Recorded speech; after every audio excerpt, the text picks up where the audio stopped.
right, welcome into a new episode of the Zero Technique Football Podcast, brought to you by www.backsportspage.com. Make sure you're following Backsports Page on all social media outlets, Twitter, Facebook, LinkedIn, Instagram, all Backsports Page. I'm your co-host, Ryan Stern. You can follow me on Twitter at rstern33. And with me, as always, is Jared Zero and Clark Wood. How you doing today, guys? I am doing excellent. Thank you for asking, Ryan. The newest addition of my family just got here. I got a cute little puppy. I will be gushing about her for the however many weeks to come. So maybe I'll show her to the viewers before we end. I'm doing great too. I didn't just get a puppy, but I'm still doing pretty great.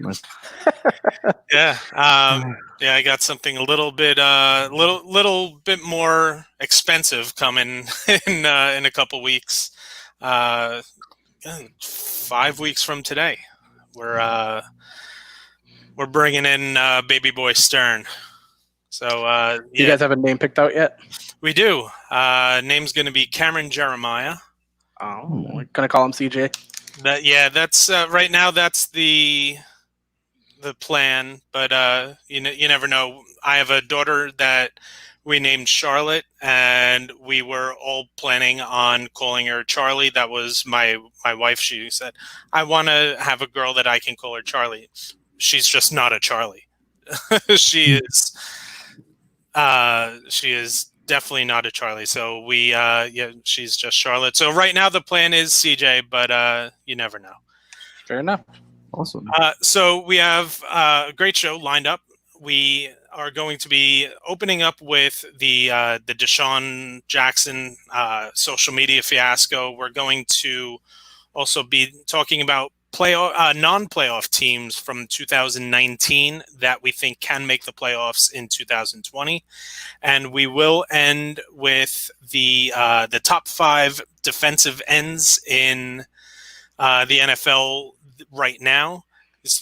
For those of you who are watching us either on Facebook Live or on YouTube Live, you can see I've got my Osi Umenyiora and Michael Strahan jerseys.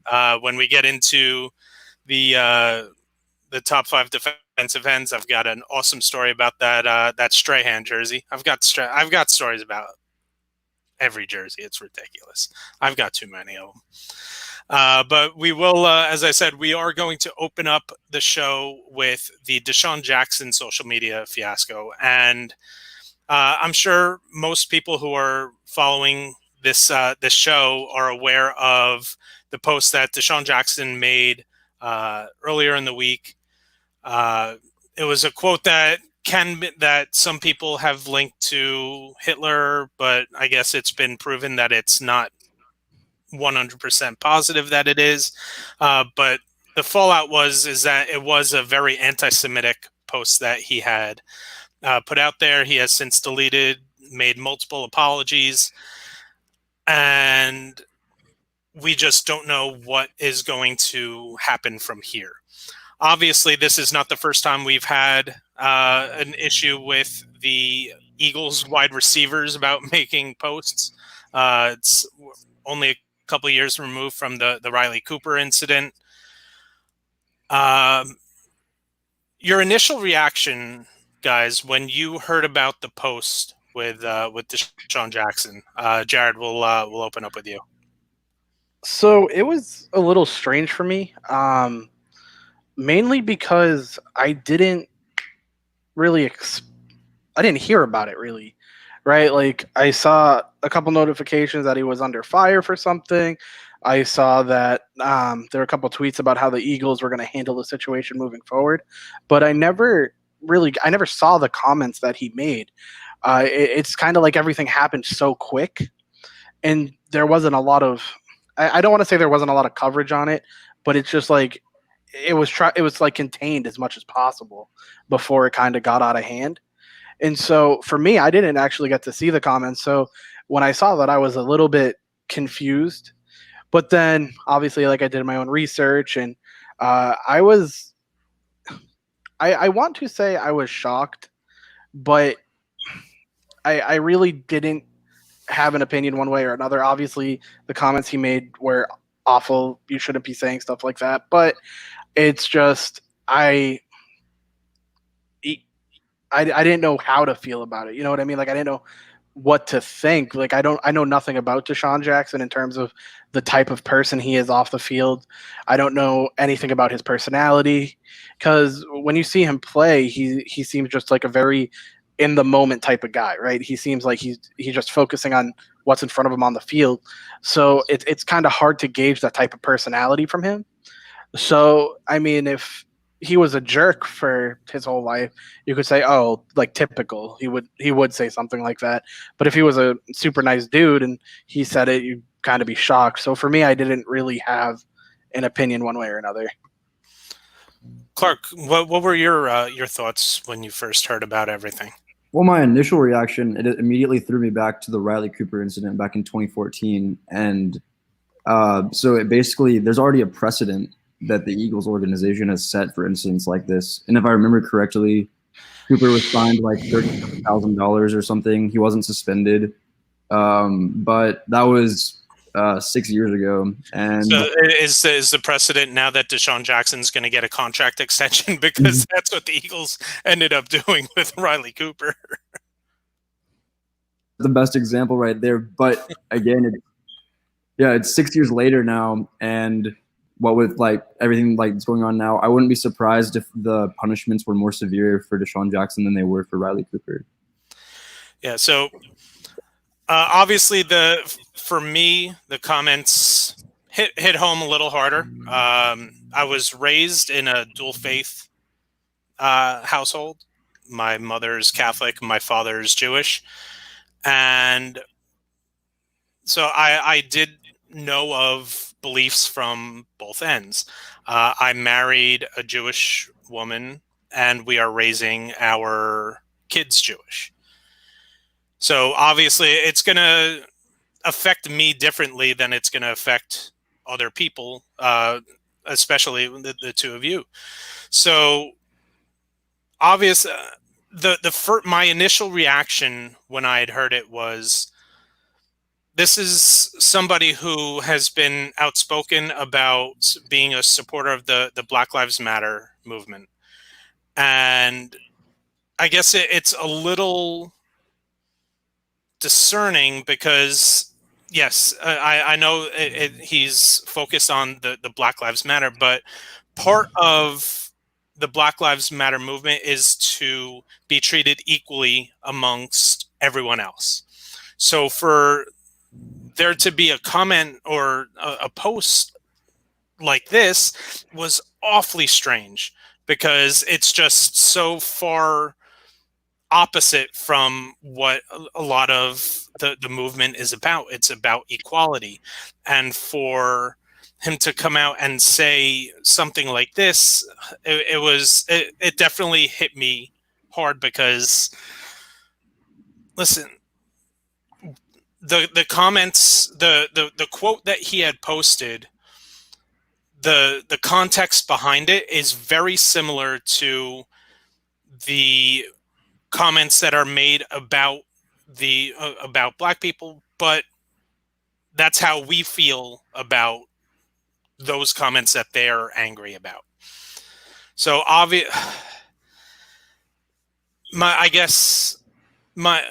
it's tough for me to bring to words, and again, I'm trying to contain a little bit of anger, a little bit of confusion, and I guess I was very happy that someone like Julian Edelman spoke up. There is not a very large representation of Jewish players in the NFL, and the most known one is Julian Edelman. And while he could have come out and said how much it hurt him and how it is, the comments he made are very similar to the comments that are hurtful towards the Black community, he came out and said, let's let this situation educate ourselves. And he invited Deshaun Jackson to the Holocaust Museum, and then said we can then go to the African American History Museum together, and we can educate each other, and then go out for some burgers and talk and have those uncomfortable conversations. So I was very happy that Julian Edelman was so outspoken about it in that way, because for the most part, the Black Lives Matter movement has been about peace and to try and educate the people who are not a part of that community to what that community has been dealt with. And that seems the way that Julian Edelman is approaching this. And I was very happy. And Jared, you're a big Patriots guy.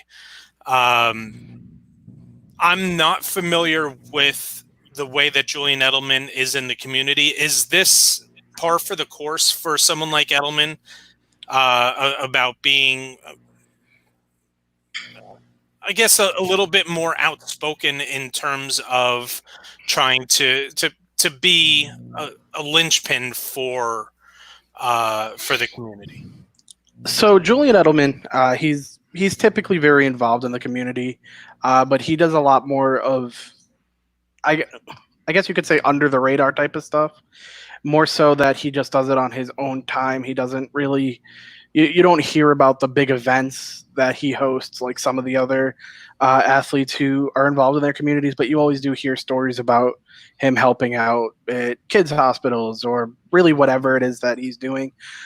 So it doesn't surprise me that he was outspoken. Obviously, him being Jewish and him being as, I guess, outspoken as he is, it really does not surprise me that he came out and was like, listen, instead of being angry, I want to educate you. I want you to educate me.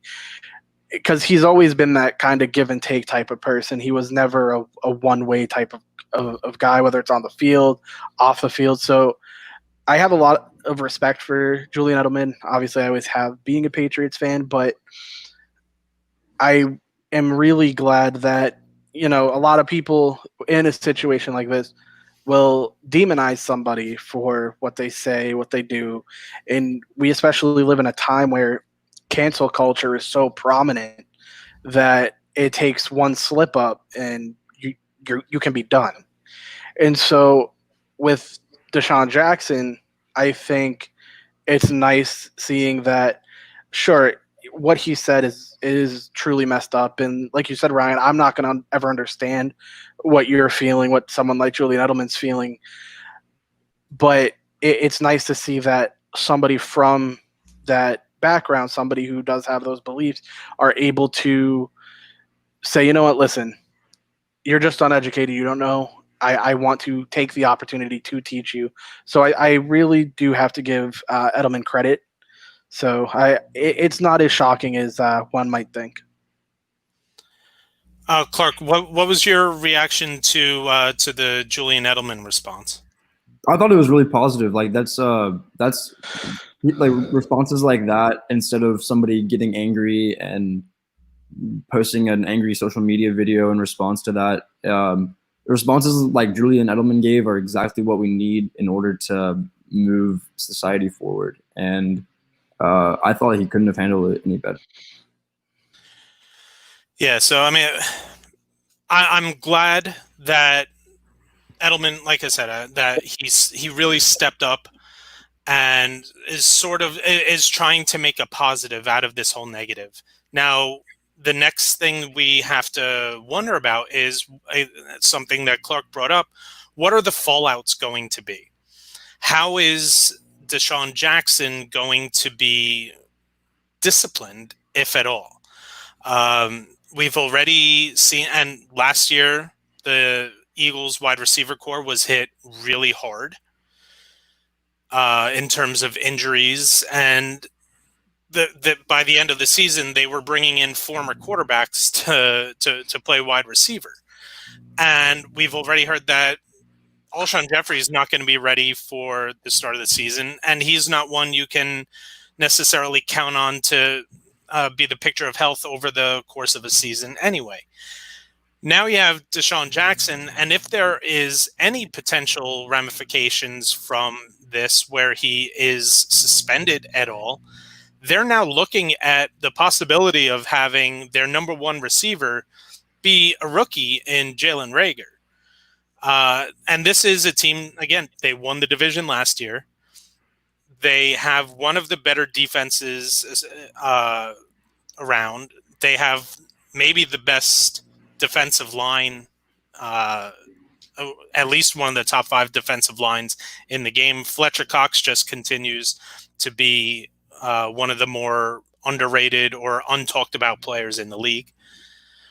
But this is now the second year in a row that one of the bright stars of the league in Carson Wentz is going to have a very limited amount of players to throw the ball to. We'll start this time with Clark. What do you think any potential suspension is going to do, especially at the beginning of the season for these Eagles? Well, at most, if at all, I don't see him getting suspended more than one game, just as kind of a message to the players that this is unacceptable and times are changing and stuff like that. But if he is suspended, it'll be bad for them for one game. But I don't see them having the strongest receiving core in the league anyway, like even with Djax on their team. I don't think Jalen Reagor is going to light it up either. But for me, I don't really see him missing. I don't see him missing more than one game at all. So I don't think it's going to be that impactful in the overall grand scheme of things for the Eagles. Jared? If a suspension is to come, very similar to what Clark just said, I don't really see it being a detriment. I'm very critical of the Eagles. Obviously, I'm still a little bit salty about the way they beat us in the Super Bowl, but I just, to the same thing, I don't think their receiving core is very strong at all, even with Deshaun Jackson. So personally, I don't think he's going to receive a suspension. I think he should, even if it is 1 game, 2 games, whatever they decide. But from a professional standpoint, from an organization that has struggled on the offensive side of the ball, even though they somehow miraculously won their division last year, I think they're not going to suspend him simply for the fact that they don't have any real weapons for Carson Wentz to throw to. And I mean, as it's turning out, Carson Wentz isn't as good as everybody thought he was going to be. And so I think to try to cover their own butts for the year and their potential outcome for the season, I think they're going to try to avoid giving any sort of punishment. I think if anything does happen, it would probably be maybe like a fine, but I don't see them suspending him for any number of games. The last point before we move on, do you think there is any possibility that there is going to be enough noise made within the media, within maybe even the Jewish community, or even just NFL fans in general, that these comments can potentially lead to just him being released? Or do you think that there's enough precedent set by the Eagles that they're willing to try and help rehabilitate the player in a certain matter of fact? So it's hard to say. Honestly, I don't think there's going to be enough media coverage for something like that, based on the fact that I wasn't alone in being one of the people that didn't see his comments. It was like everything was kind of just swept under the rug as fast as possible. There was a bunch of people, even in our Back Sports page group chat, that were like, what happened? We didn't see any comments.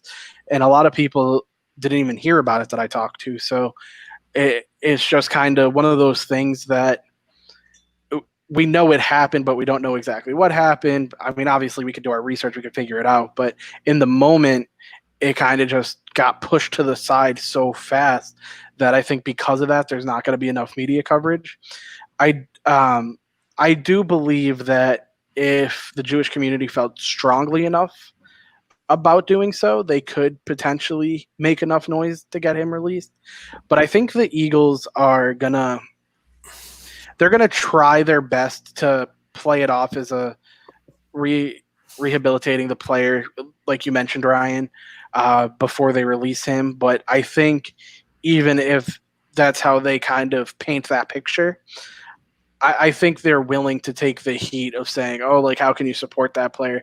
Because Philadelphia is not really a destination team, right? They don't have a lot of big name athletes who want to go there. They don't have a ton of players that are like itching. I want to go to the Eagles. I want to do this, right? So I think they maybe subconsciously take that heat and say, you know what, we're going to try to rehabilitate them and work with them and educate them properly while still keeping their number one receiver. Mark, do you think there's any chance that they feel any pressure to release him?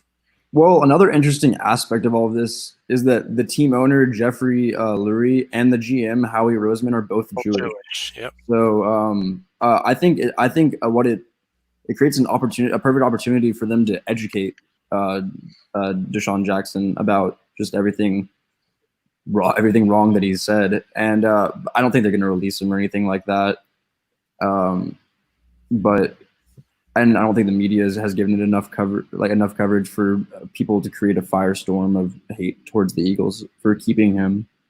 So at the end of the day, I just think that they're going to try and educate him more and not release him. Yeah, I don't think that it will come down to it. Although, I mean, I've certainly heard enough noise that is trying to be made that the Eagles need to set a precedent that these comments would be made, can't be made. I also do feel that there is a possible double standard, because I think if a white player had posted a quote from a KKK member and it was derogatory towards the black community, that and as awful as that would be, I think you're holding that, especially with what's going on, to a much higher standard, and I think that player would have a much better shot at being cut right now. So, I mean, I know you can't, especially because it's not a quote that's directly linked to Hitler, but, and again, I'm also coming at it from a more relatable viewpoint than other people are. So, I'm a little more biased towards it. I found it to be more hateful than other people did, and other people did. And you know what? That's okay. Other people don't have to have the same viewpoint as me. I did want to just touch on something you were saying, where if it was a white player quoting potentially like a KKK member or something, you're 100% right when you say that, because look at the backlash that Drew Brees received just for saying, I think people should stand for the flag and not kneel. That's all he said, basically, and everyone was like, wait a minute, hold up. And the media coverage was so prominent around that. People were so outspoken about his comments that you were 100% right in that. So I wanted to touch upon that and say that, yeah, it is I don't, there's not really a term to use to say, because I can't call it hypocritical, right? Because people are outspoken about this. It's just, it doesn't make sense how one was so blown up in the media and how the other one is kind of trying to be pushed under the rug. So, yeah. All right, so let's try and move past this the negative stuff, and let's move on to positive stuff. So we're going to talk. We're each going to bring two teams that did not make the playoffs in 2019, and that we think are have the best shot at making the playoffs in 2020. Clark, we'll start off with you. Who is your first team? My hometown Dallas Cowboys. Got to go with them for several reasons, of course. Like some sillier reason right here, but since 2014, the Cowboys have alternated years of making the playoffs and not making the playoffs. Last year we didn't make it. Obviously, this year we have to make it. But also, we're going to have the best offense in the league, and I don't even think it's going to be close. Best wide receivers in the league, Michael Gallup, Amari Cooper, and CeeDee Lamb, best wide receiver in the draft on the team. Top 3 running back, Ezekiel Elliott, and a very, very capable backup in Tony Pollard with an up-and-coming tight end in Blake Jarwin. I think that the Cowboys will at least score 25 points a game.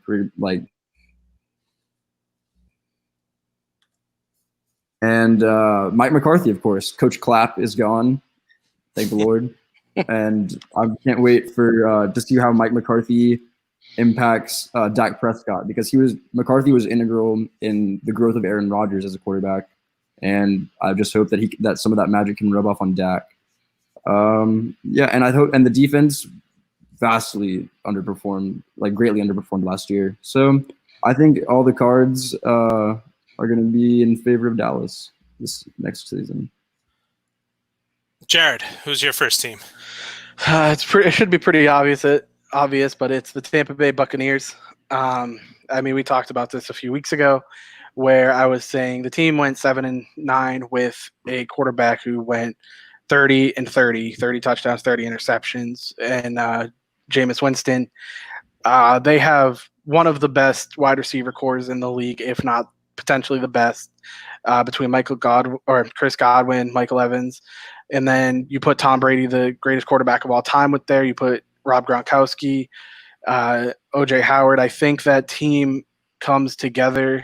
I think the leadership that Brady brings to that organization is just too crucial. And I think that it's really something that a lot of people don't look at as a factor, right? I mean, people forget, like, that team was borderline in their division with a Panthers team that were playing with Kyle Allen as a backup, and they were on the back of Christian McCaffrey. I mean, the Falcons weren't that great last year either, but I think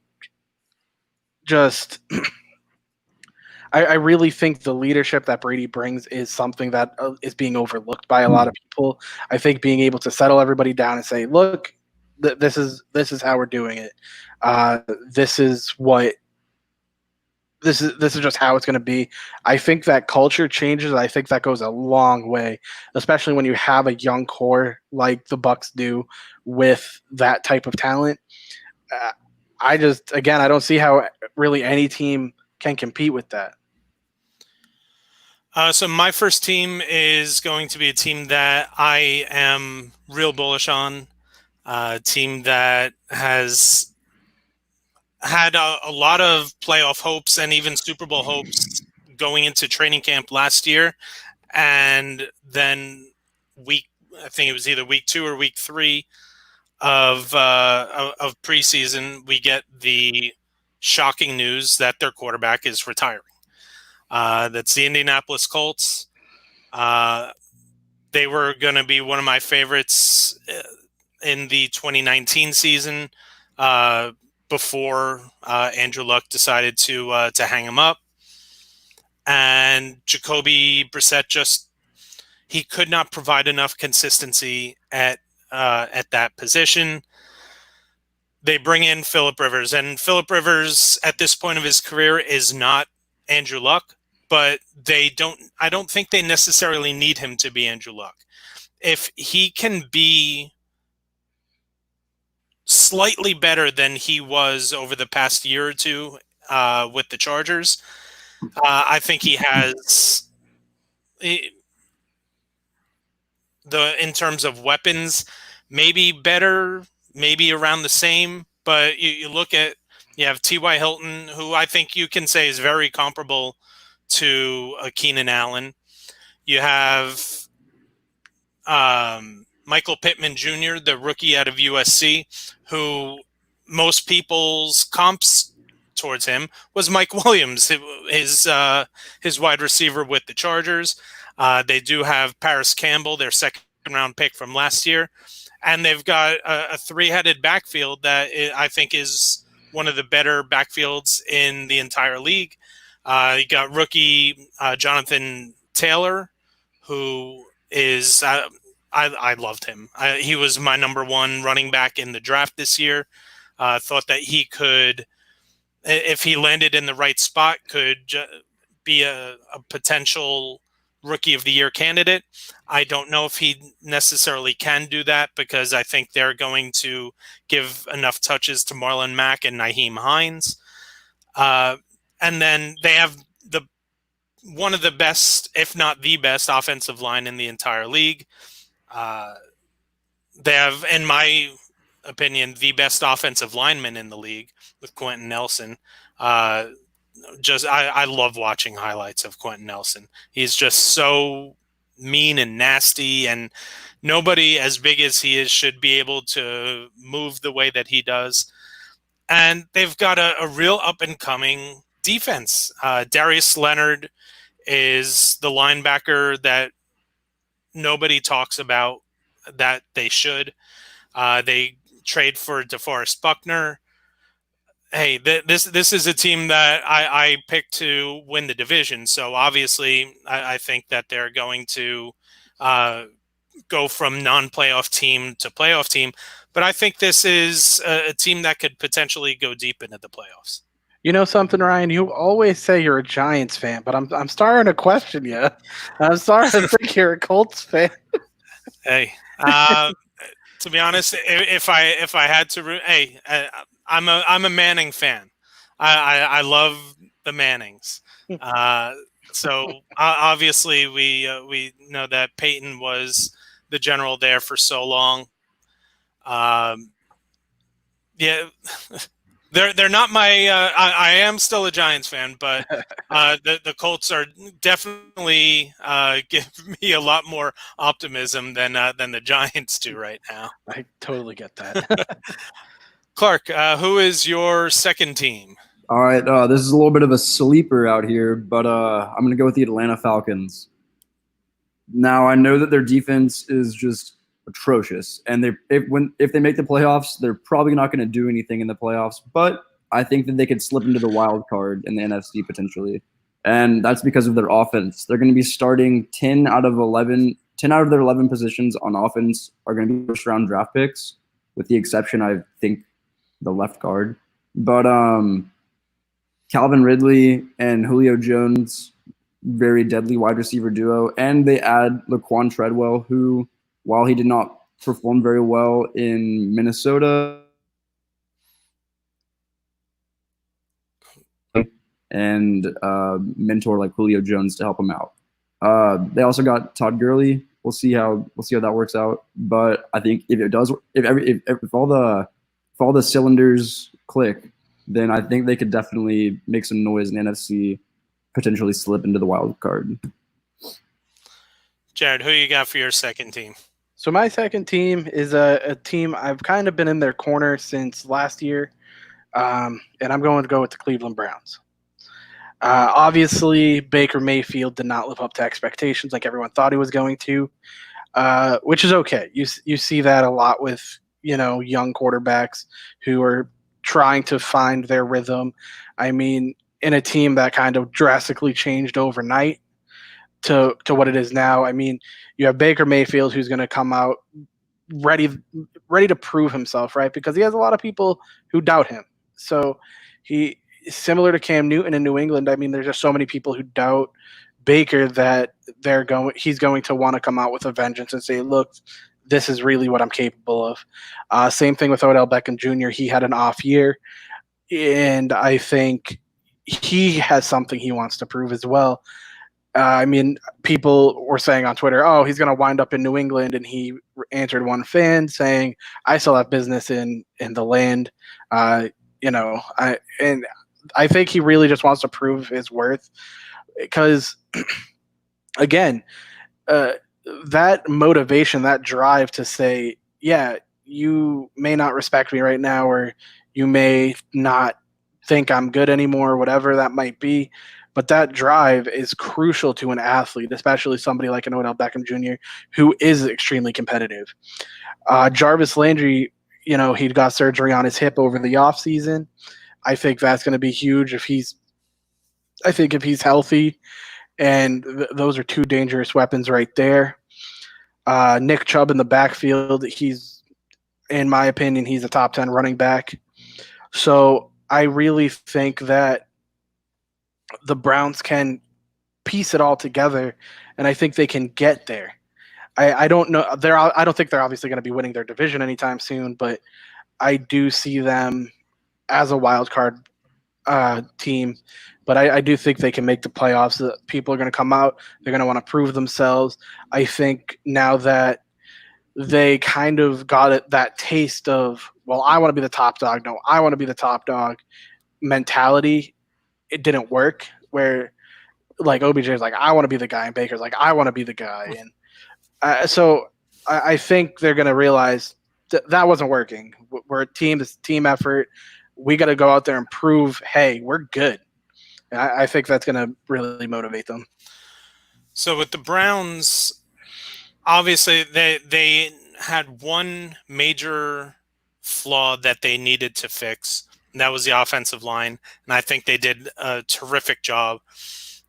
They bring in Jack Conklin from the Titans, who grades out as one of the five best right tackles year in, year out. They draft Jedrick Wills out of Alabama. And now you have your bookend tackles for 5 years at the minimum. The one name that you didn't bring up that I think is a good name is Kareem Hunt. Kareem Hunt, we saw get I think over the second half of the season, he ended up having a larger snap share than Nick Chubb, only because he's involved in the passing game so much more. And there were times where the two of them were on the field at the same time, and I think we're going to see a lot of that this year. I think you're going to see Kareem Hunt split out even as a wide receiver. I know they're talking about him potentially even also being their slot receiver this year. So I just don't know how they're going to stop anyone. It's still a pretty bad defense. But my second team is in the same division, and it's going to be the Pittsburgh Steelers. Last year was a credit to how good of a coach Mike Tomlin actually is. They almost made the playoffs with Duck Hodges and Mason Rudolph at quarterback for 14 and a half games. They were one of the most atrocious passing offenses that we've seen in quite some time. They do get Ben Roethlisberger back, so I think that's going to be a huge boost to Juju Smith-Schuster. We did see, even with the bad quarterback play that we saw last year, we saw the emergence of Deontay Johnson. I think he's primed for a huge year. I love Chase Claypool, the second round wide receiver they brought in. They bring in Eric Ebron at tight end to solidify that position. They didn't get what they were looking for last year with Vance McDonald. Ebron is just one of the more consistent tight ends in the league. And then they have one of the 2 or 3 best defenses in the league. They made the trade last year. Everyone was wondering why they would trade a first-round pick for Minkah Fitzpatrick. And then I think if Minkah Fitzpatrick is in Pittsburgh the entire year, you're seeing him as a potential defensive player of the year candidate last year. He made that much of an impact on that defense. I think that this team, while I don't know if they can challenge the Ravens for the division title, I think this is a team that can easily be the number 5 seed as the number 1 wild card in the AFC. So that's going to wrap up our playoff discussion, and we will continue our top 5 segment. This week we are going to talk about the top 5 defensive ends in the NFL right now. And as for those of you who are watching, over my shoulder, you can see my Umenyiora and Strahan jersey. So I said I have a story about my Strahan jersey.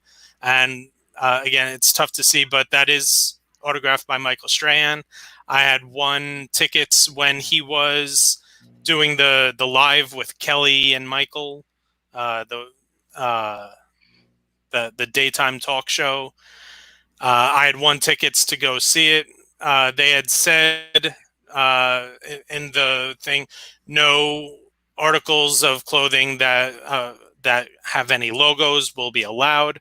So I wore a sweatshirt, and then after the taping was done, when they were saying bye to the crowd, I unzipped my sweatshirt. Strahan sees it, and he tells me, I was up in the balcony, he tells me to throw it down. I take off jersey, throw it down. He autographs it right on site, tosses it back up. Yeah, Strahan's my dude. A bit easier than the Jeremy Shockey autograph, right? Yeah. It was much easier. It was much easier to get the Strahan autograph than it was to get the Shockey autograph. I think those are both cool stories. I think the Jeremy Shockey was still my favorite. I could just imagine drunk crying, running down the street for running down the street for the autograph. But my little puppy is distracting. She's coming and biting over my foot. So, all right. Top 5 defensive ends in the NFL right now. We started last round with the playoff teams with Clark. So we'll start this round with Jared. So who do you have as your number 1 defensive end? The obvious answer is J.J. Watt. My number 1 is J.J. Watt. I guess by my reaction and Clark's reaction, I don't think it's that obvious. Damn. Well, okay, so he's my obvious number 1. Consistency, right? He has easily been one of the most consistent defensive ends of the league. He's won Defensive Player of the Year how many times? He's just overall he's incredible.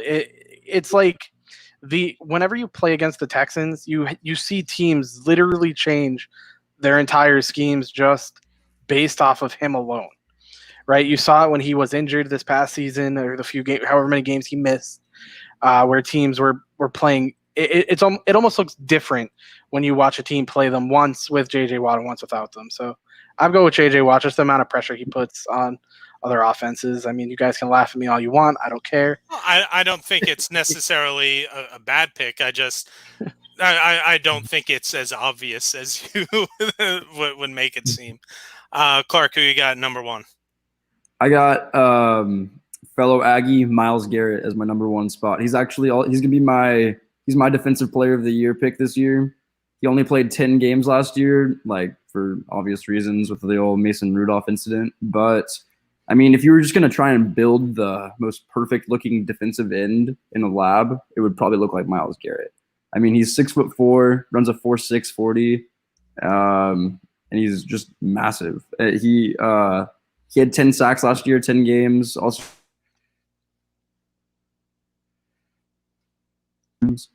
I just think and he's only 24 years old. I think he's due for a breakout season this year. Yeah. So in fact, we just got a comment, and this is actually the reason why J.J. Watt is not number 1 for me. We got consistently injured. Yeah, I mean, so he'll be on my top 5 list, but he's not going to be at number 1. My number 1 is I had a tough time debating Myles Garrett and this guy, and I decided to go with Cameron Jordan as my number 1 defensive end.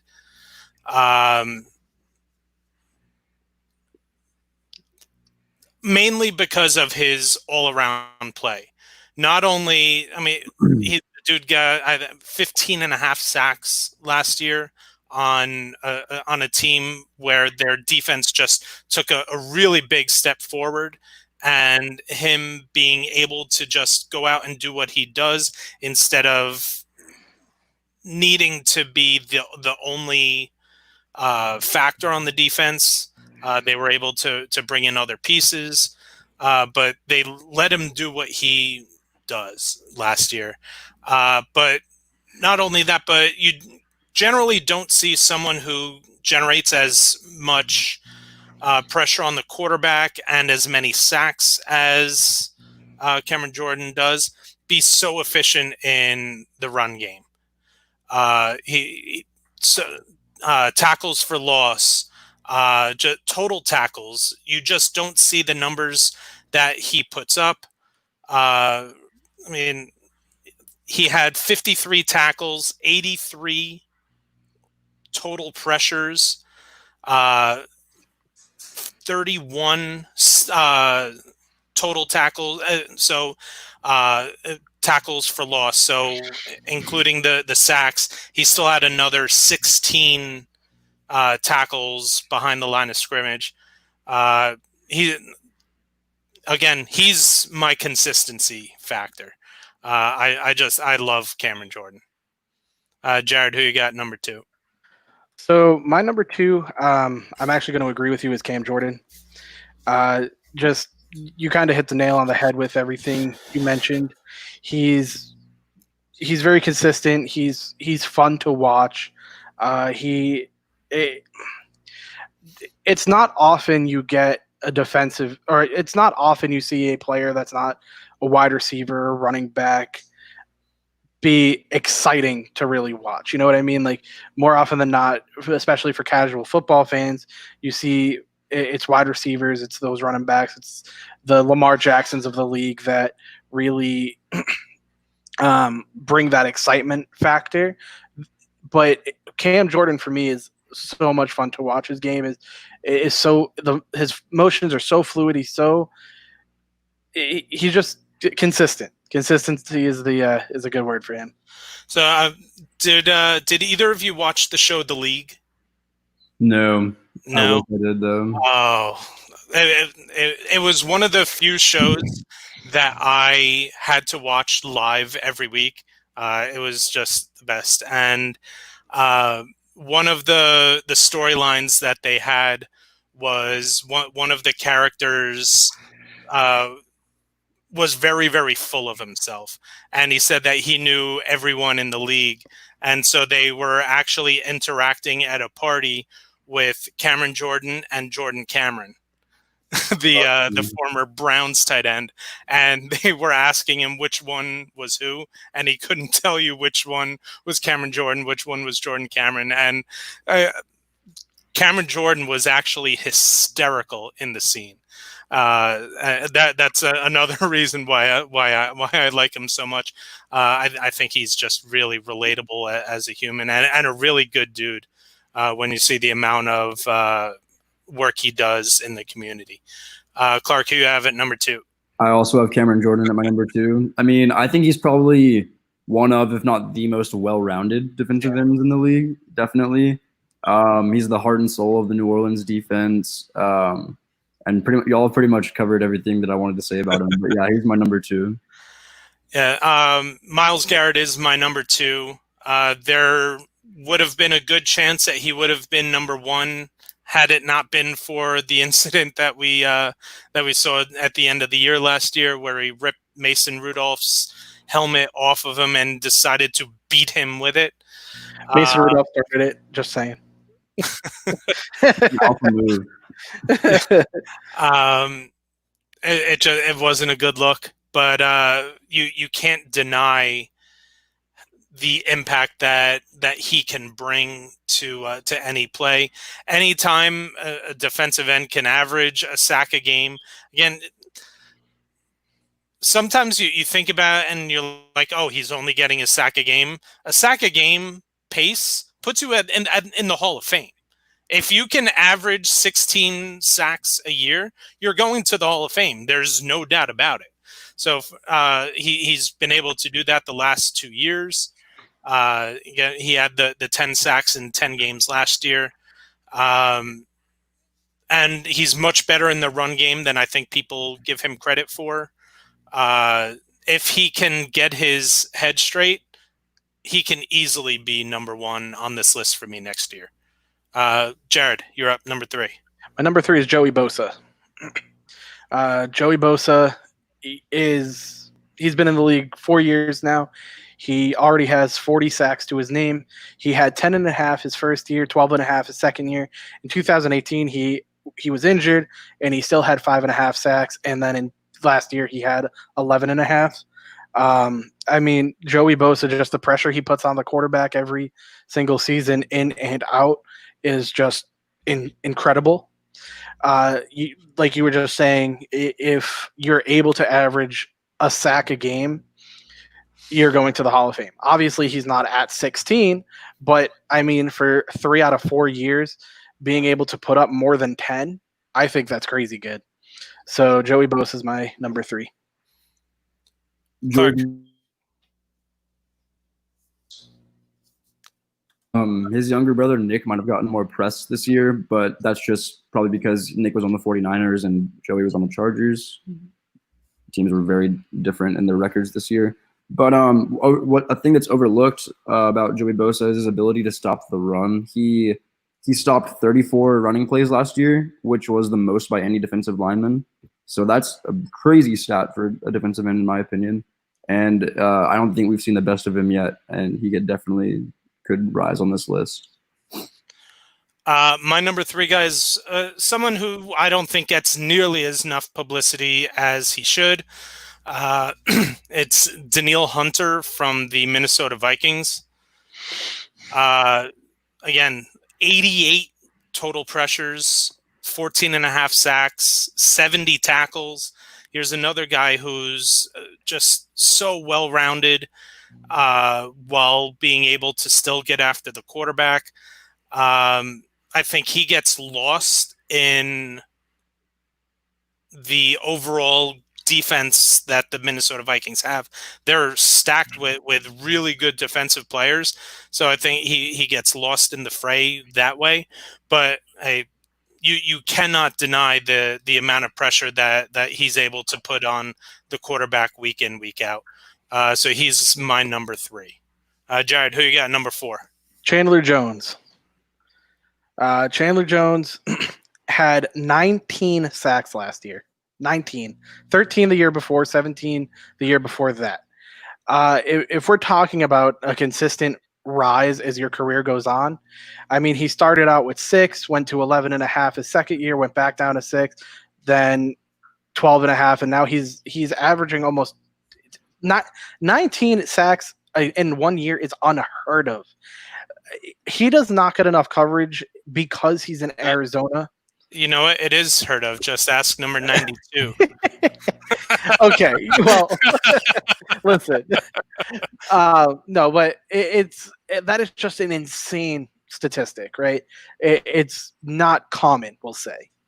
But it's just being in Arizona, that's not a big market city. They don't get a lot of the media coverage. I mean, yeah, it was cool when Kyler Murray went there and they covered him for all of half a season. It was cool when DeAndre Hopkins was traded there. They covered that for, half a week. But without really getting that publicity, I guess, kind of similar to what you were saying, Clark, about Joey Bosa being on the Chargers, whereas his brother is on the 49ers. I just think he's very often overlooked. I mean, it's just I don't know. It's hard to really not have him in my top 5. So my number 4, And again, this is I had a decision to make between two guys that have already been mentioned to round out my top five. And at number 4, I decided to go Joey Bosa. Again, both of you brought up the fact that he was on a bad team and did not get anywhere near the play that he should have play in terms of from the media about how good he's actually been. You also saw his brother on a really good team and take a lot of the publicity away from Joey. But I just think that he, again, well-rounded. I'm looking for the well-rounded defensive end, not just the guy that's going to rush the quarterback and put up double-digit sacks, but you can consistently run to his side because he's just focused on getting outside the offensive tackle and not worrying about his lanes. Joey Bosa can do anything along the defensive line. He can play both sides. He can even play inside on 3rd and long, where a team's going to be rushing. He's got the size.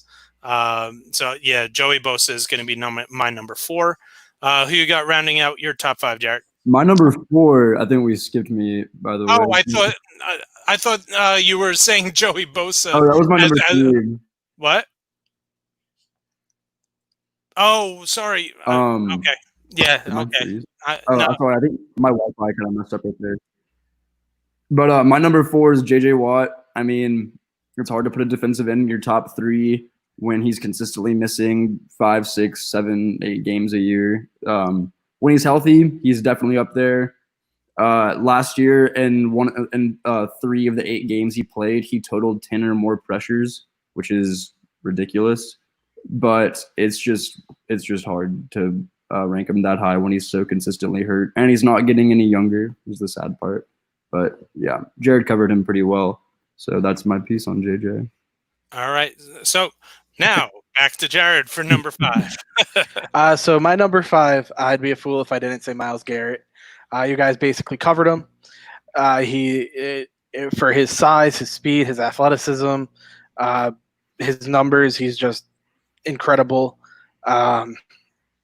Obviously, like you mentioned, Ryan, he had the incident where Mason Rudolph tried, punching him first in the, not so nice area. But no, I like to make jokes about that whole incident. But no, overall, I think he's definitely one of the best defensive ends in the league. I don't know. I can't, for whatever reason, I just can't put him more than my number 4 or 5. Clark, who you have rounding out your top 5? I got Danielle Hunter. Time to put some respect on the man's name. He is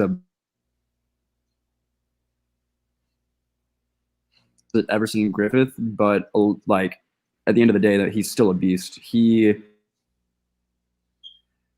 in the last 3 seasons, and last year he had 14.5 sacks. Like it's time for him to be considered one of the elite pass rushers in the league. I don't know why people have taken so long to take notice of him, but yeah. Yeah, and so I will round out my top 5 with J.J. Watt. J.J. Watt, who I ran into just out of nowhere. I was at a former student of my wife was making his Broadway or his debut in a Broadway show. He had been in a couple others, but he was he got called to he was an understudy, and then he got called to do the part. So we went to go see him, and somehow during intermission, I go to the restroom and I run into J.J. Watt there, and he is enormous. I mean, there's he looks big on TV. He's bigger in real life. I mean, I'm a big guy, and I look tiny compared to him. But JJ Watt is, again, if he was able to consistently stay on the field, he would easily be number one.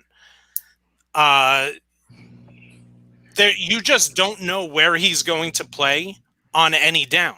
He plays left end, then he goes and plays right end, then he goes play zero technique. No, just not to throw out the name of the show, but he can play any position on the defensive line, and that's how he disrupts games. He will go and he'll drive offensive coordinators crazy because of his just relentlessness, and that I think that's a really good word to describe him. Relentless. His passion, his determination on every single down. Everyone throws around the term motor. He's got as high a motor as anybody that there's ever been in the NFL. It's just a shame that he hasn't been able to stay consistently healthy, especially over the past couple of years. But he's still a difference maker when he is out on the field. So we ran a little long. I wanted to get in a little bit of a guess who. We'll save that for next week. Make sure that that we open up with that. It's a fun little game that I think our listeners will enjoy. Guys, why don't you let everyone know where they can find you on social media and about some of the work that you got going up for Back Sports Page. So you can find me on Back Sports Page. Obviously, I'm Jared Zero. You can find me on Twitter at JournalistJ0. Some of the things I have going up, I'm going to be talking about the Celtics with the NBA restart. I'm also going to be talking about the potential what to expect from the Patriots with Cam Newton under center. Obviously, Clark Wood. You can find me on Twitter at Clark_Wood17. I think my article today has been posted. It's about how Patrick Mahomes, for all my Cowboys fans out there, it's about how Patrick Mahomes signing impacts Dak's potential contract. So hopefully go and give that a read. Yeah. Yeah, I mean that's even crazy. I mean, we didn't even get into the Patrick Mahomes contract signing, and you know what? I love it. Patrick Mahomes. I had drafted his rookie in his rookie year. I had taken him in my dynasty draft and held on to him, and now he's my quarterback for 10 years and $503 million later, or potentially. Yeah, I mean, look, and he's so well deserved of the contract. You don't find someone that's as young and hungry as he is, who's also as humble and grounded as he is. He's going to be an inspiration for a lot of people as we move forward. You can find me on Twitter at rstern33. The show is on Twitter at ZeroTechPod. Follow us on Facebook as well. Search Zero Technique Podcast.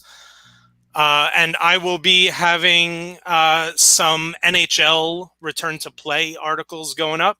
The first one that will be going up this weekend will be about the New York Rangers goaltending situation and how they will attack with their three-headed monster in net. So want to thank everyone for tuning in.